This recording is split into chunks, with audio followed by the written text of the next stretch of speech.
ખેડૂતો કોઈ એવા નથી કે જે મીડિયા ઉપર હાથ ઉપાડે અથવા તો મીડિયા સાથે અભદ્ર વર્તન કરે, કેમ કે એ માણસ છે ને એમને ખબર છે. પણ અમે પણ જાણીએ છીએ ને ગુજરાતની જનતા પણ જાણે છે કે તમે ખેડૂત હેરાન કરશે એ નામે કોને છાવરી રહ્યા છો, કોને છાવરી રહ્યા છો તમે. ગુજરાતની જનતા જાણે છે એ મૂરખ નથી.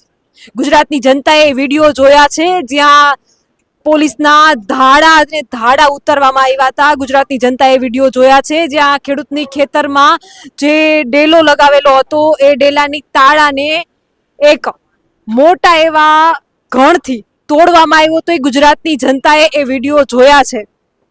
અને હજુ અહીંયા હજી મીડિયા બેઠું છે તો પોલીસને ખબર નહીં કઈ વાતનો ડર હોય. હું કેમેરામેનને વિનંતી કરીશ કે ગાડી બતાવવામાં આવે.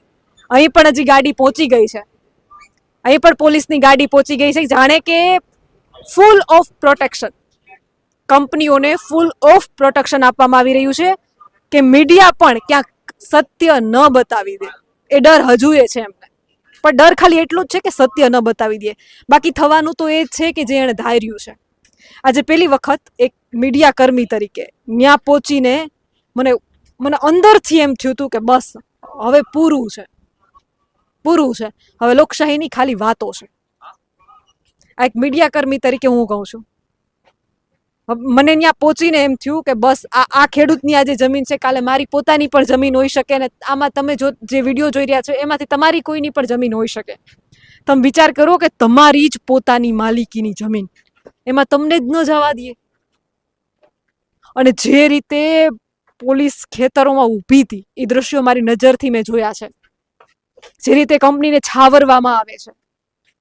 અને એ રાજનેતાઓ, તમને બધાયને શરમ આવવી જોઈએ. જે તમે વાત કરો છો વિપક્ષને પણ એટલી જ શરમ આવવી જોઈએ. વિપક્ષ એટલું જ મજબૂત હોવું જોઈએ. વિપક્ષ મજબૂત હોય તો જ લોકશાહી ટકી રહે છે. ખાલી બેઠા બેઠા તમે એમ કહી દો કે જનતા કંટાળશે સત્તાકીય પાર્ટીથી પછી અમને મત આપશે, આ શક્ય નથી. અવાજ તો તમારે ઉઠાવવો પડશે. ખાલી વાતો કરવાથી નહીં પતી જાય. અને વાત તો ત્યાં સુધી છે કે ખેડૂત આંદોલનો ગાંધીનગર જતાંય વચ્ચે અટકી ગયા. કોના પાપે અટકી ગયા તમને નથી ખબર? શું મને નથી ખબર? એમાંથી કોણ આગેવાનો ખૂટી ગયા શું તમને નથી ખબર?